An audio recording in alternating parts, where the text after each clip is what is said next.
Bonjour à tous, vous m'entendez bien? Oui,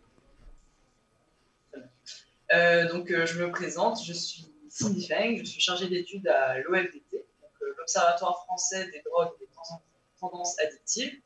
Et depuis cette année, tout est assez récent pour moi. Donc, je travaille en appui à la coordination nationale du dispositif Synthèse, aux côtés de Sabrina Cherki, que certains d'entre vous peuvent connaître. Elle n'a malheureusement pas pu être là aujourd'hui car elle est en déplacement, je vais vous en parler un peu plus après, en Guyane, notamment en rapport à Synthèse. Et en parallèle, je travaille également sur l'exploitation du SNDS, donc le Système national des données de santé, sur des questions de conduite acquisitive. Merci beaucoup Eric, à Eric et à la copain de m'avoir invité pour présenter sur ce sujet très, très intéressant, qui est du coup comment le dispositif synthèse s'imbrique dans cette organisation de la surveillance nationale, qui est basée sur l'analyse de profil. Et je vais vous parler plus particulièrement du cas pratique de l'île de la Réunion. Cindy, Donc excuse-moi, tout d'abord, je vais commencer Cindy, par vous. Cindy, excuse-moi, je t'interromps un Ouais, instant. On t'entend pas très bien. Est-ce que tu peux peut-être rapprocher ton micro ou tenter ok. Euh, ou peut-être la Sinon, je connexion. vais mettre un casque.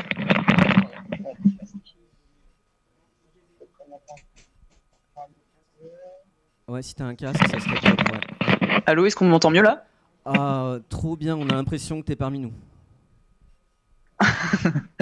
Parfait. Et donc, je vais commencer par vous présenter rapidement l'OFDT, puis le dispositif synthèse en particulier. Et donc, comme j'ai dit, vous parler des observations du dispositif synthèse à La Réunion, en vous parlant notamment de 3 points sur comment ça permet la documentation continue d'un marché, d'identifier les phénomènes émergents et gérer une alerte sanitaire. Donc l'OFDT, donc l'Observatoire français des drogues et des tendances addictives, c'est un groupement d'intérêt public à durée indéterminée créé en 1993. Il a pour objectif d'éclairer les pouvoirs publics, les professionnels du champ et le grand public sur le phénomène des drogues et des addictions, y compris sans produit. Donc par exemple les jeux d'argent, etc. Rassembler via son dispositif permanent des informations provenant de sources différentes et scientifiquement validées sur les substances licites comme illicites. Donc comment l'OFDT fonctionne? Elle est gouvernée par une assemblée générale qui regroupe 11 départements ministériels, la MILDECA, donc la mission interministérielle de lutte contre les drogues et les conduites addictives, qui est donc la tutelle de l'OFDT, l'AFNORS et des personnalités qualifiées. Et elle a aussi, donc en fait, on est composé de plusieurs équipes pluridisciplinaires d'une trentaine de personnes. On est des sociologues, des statisticiens, des épidémiologistes, des politistes, des toxicologues. Et le FDT a aussi également un collège scientifique qui est composé de personnalités nommées à titre personnel aux compétences reconnues dans les domaines qui rentrent dans nos missions. Donc, Synthèse, qu'est-ce que c'est? C'est le système d'identification national des toxiques et des substances qui est porté par l'unité Focus de l'OFDT. Donc, au début des années 1990, on a vraiment des grandes mutations du champ de drogue qui est constatée avec l'apparition notamment de la MDMA ecstasy, de la cocaïne basée. On a une continuité de diffusion des produits existants, cannabis, LSD, cocaïne. On a un développement des polyconsommations, d'autres modes d'usage que l'injection, l'augmentation des usages dans de nouveaux contextes, et notamment la diversification des profils et groupes de consommateurs. Et c'est donc dans ce contexte que ce dispositif est mis en place, conjointement à Trend, donc Tendance récente et Nouvelle drogue, qui est vraiment le dispositif jumeau de Synthèse. Le dispositif Synthèse a pour objectif de décrire la composition des produits, et à ce moment-là, en 1999, lors de la mise en place, seuls les produits de synthèse sont surveillés. En 2006, on a un élargissement de cette surveillance à l'ensemble des substances psychoactives, hors tabac et alcool, pour essayer d'identifier des phénomènes émergents. Aujourd'hui, c'est un dispositif permanent qui participe à la veille sanitaire et l'information précoce à destination des pouvoirs publics et des acteurs du champ des tendances addictives. Et on a donc récemment plus de 700 collectes analysées. Donc, si on doit résumer un objectif pour ce dispositif, c'est de décrire la composition de l'ensemble des substances psychoactives à partir d'analyses chimiques des produits collectés par des acteurs sociosanitaires directement auprès des usagers de drogue. Donc ça, je vais plus le détailler un peu après. Donc comment le dispositif fonctionne? Fonctionne en deux volets. Le volet veille qui est le principal, qui est un système continu de collecte de produits auprès des usagers avec un rendu des résultats après analyse. Ça permet donc une observation des évolutions des compositions et de détecter de nouveaux phénomènes. Le volet veille a des motifs de collecte très précis à respecter, je vais vous les présenter juste après. Permet de contribuer à l'Early Warning System, donc qui est le système d'alerte européen mis en place par l'EUDA, donc la nouvelle agence européenne, et a pour objectif d'identifier et surveiller les NPS, donc les nouveaux produits de synthèse. Le dispositif participe au réseau national de surveillance sanitaire, travaille avec le réseau d'addictovigilance et les acteurs du champ socio-sanitaire, notamment sur les alertes sanitaires. On a un point synthèse qui est produit chaque année qui va parler des résultats de l'année précédente. Le deuxième volet du dispositif synthèse, c'est le volet observation. Donc c'est quand il y a besoin d'une documentation rapide d'un nouveau produit, par exemple, on fait des campagnes de collecte ponctuelles où là, par contre, il n'y a pas de motif de collecte. Et des exemples de volets observation qui ont été réalisés récemment, c'est sur l'héroïne, l'ecstasy, la cocaïne basée. Donc, les motifs de collecte, je vous en ai parlé un peu, c'est une collecte rentre dans le dispositif quand elle correspond à au moins un des critères suivants. C'est donc si après consommation du produit, il y a eu effet indésirable bénin ou grave, un effet inattendu, dont l'absence d'effet. S'il y a eu non-reconnaissance en analyse réduction des risques, donc ça je vais le préciser après également. Si on a un produit nouveau ou rare, une nouvelle forme, une nouvelle composition, ou bien à la demande de l'OFDT, s'il y a une veille active sur un certain produit, si on a un objectif de vérifier une hypothèse dans le cadre d'une veille sanitaire, par exemple. La coordination nationale, donc composée de Sabrina et moi, on peut également évaluer des cas particuliers et prioriser l'analyse de certaines collectes urgentes, notamment s'il y a eu effet indésirable grave. Donc, le dispositif fonctionne en réseau. Il est dispatché en 17 coordinations locales, dont 9 qui portent Train et Synthèse. Et on a donc plus de 600 collecteurs dans toute la France, ce qui permet ainsi un renforcement des liens locaux, notamment avec le réseau d'addictovigilance, les structures socio-sanitaires et de réduction des risques. C'est aussi un réseau de laboratoires partenaires, donc c'est grâce à ces laboratoires qu'on a ces analyses. Donc avec le service commun des laboratoires, donc celui de la douane, le SNPS, le service national de police scientifique, l'IRCGN, donc la gendarmerie nationale, et des laboratoires de toxicologie hospitalo-universitaires. Donc concrètement, comment ces acteurs s'organisent dans le déroulé d'une collecte et d'une analyse. Donc en fait, il y a une collecte auprès de l'usager avec l'information sur le contenu supposé du produit, le contexte d'usage, les effets ressentis, etc. Le produit est alors envoyé à un laboratoire d'analyse partenaire, donc que je vous ai cité juste au-dessus. Et c'est donc la coordination nationale où on va évaluer les effets ressentis, le produit, donc après réception du résultat d'analyse par le laboratoire, évaluer les effets ressentis, le produit et la teneur réellement retrouvée, et comparer avec le contenu présumé par l'usager. Il y aura donc une évaluation de la conformité du produit par rapport à ce qui était supposé, et il existe donc différents types de non-conformité, adultération, arnaque, tromperie. C'est donc à la coordination locale qui se charge de restituer ce résultat d'analyse à l'usager et peut s'appuyer sur celui-ci pour faire passer un message d'information et de prévention lié à la consommation de ce produit. C'est donc ces résultats et ces collectes qui nous permettent de documenter, par exemple, des tendances. Et donc concrètement, physiquement, qu'est-ce que c'est? Une collecte, c'est à l'aide d'un kit synthèse qui est numéroté pour la traçabilité, qui contient le questionnaire, un tube Eppendorf où le produit se trouvera et sera envoyé au laboratoire d'analyse et des enveloppes pour les différents envois. Donc on peut voir ici un exemple de questionnaire papier. Il y en a certains qui sont dématérialisés, mais en gros un questionnaire c'est divisé en 3 parties avec les informations générales, le motif de collecte et le contexte de consommation. L'objectif, c'est vraiment de collecter le plus d'informations possible pour avoir déjà un meilleur rendu usager et une meilleure compréhension des nouveaux phénomènes. Donc j'en ai un petit peu parlé tout à l'heure, il y avait un des motifs qui était la non-reconnaissance en analyse RDR. Donc il faut savoir que ce sont 2 dispositifs qui sont distincts mais complémentaires, dans le sens où, si jamais il y a un manque de confiance par rapport à un rendu du résultat, ou un produit non reconnu, il est possible de faire une double collecte, si au moins un des critères synthèse apparaît lors de l'entretien. Donc c'est vraiment, une grande partie de l'ensemble des échantillons de synthèse et il existe vraiment une grande complémentarité en termes d'analyse, mais aussi sur le terrain. Ça également, j'en ai un peu parlé tout à l'heure, mais Synthèse participe à l'Early Warning System, donc, qui est le dispositif de veille sanitaire et d'alerte sur les NPS, en particulier au niveau européen. L'objectif, c'est donc de les identifier, de suivre leur diffusion, alerter et évaluer les risques associés à ces substances. Il existe notamment une liste intensive de surveillance de produits. Et donc, il y a un correspondant par pays de l'Union européenne, et en France, c'est donc l'OFDT, et plus particulièrement le dispositif synthèse, qui est le correspondant. Donc, c'est un système qui est en voie d'extension avec le changement de l'Observatoire européen en agence européenne.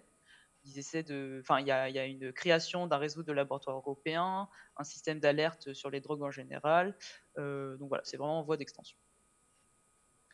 Je vais finir la présentation de synthèse par parler du cadre légal de la collecte. Les collecteurs sont protégés par la loi qui est inscrite dans le code pénal et le code de la santé publique en tant que contributeurs agissant pour une mission de réduction des risques et des informations sur la composition, les usages en matière de transformation et de consommation et sur la dangerosité des substances consommées.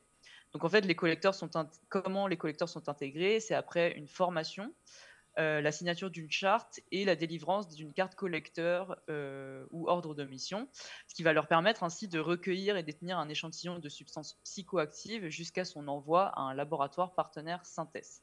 Donc en cas de contrôle, une carte collecteur est présentée ou un ordre de mission. Et de toute manière, sur le site internet, on a la liste des collecteurs ou la présentation du dispositif disponible. Les coordinations synthèse informent donc la préfecture, le procureur de la République et les chefs de projets départementaux MILDECA de ces collectes et de ces envois. Donc maintenant que je vous ai présenté le dispositif synthèse, je vais vous parler plus particulièrement du cas de la Réunion. Donc on a donc depuis 2021 la coordination locale synthèse de la Réunion, coordonnée par Élodie Ozol de l'association Réseau OT. Il y a donc eu la mise en place de celle-ci en avril 2000 et la première collecte en 2021. Et donc pour remettre dans le contexte, jusqu'à aujourd'hui, on a eu 89 collectes au total, dont 42 dans un contexte festif.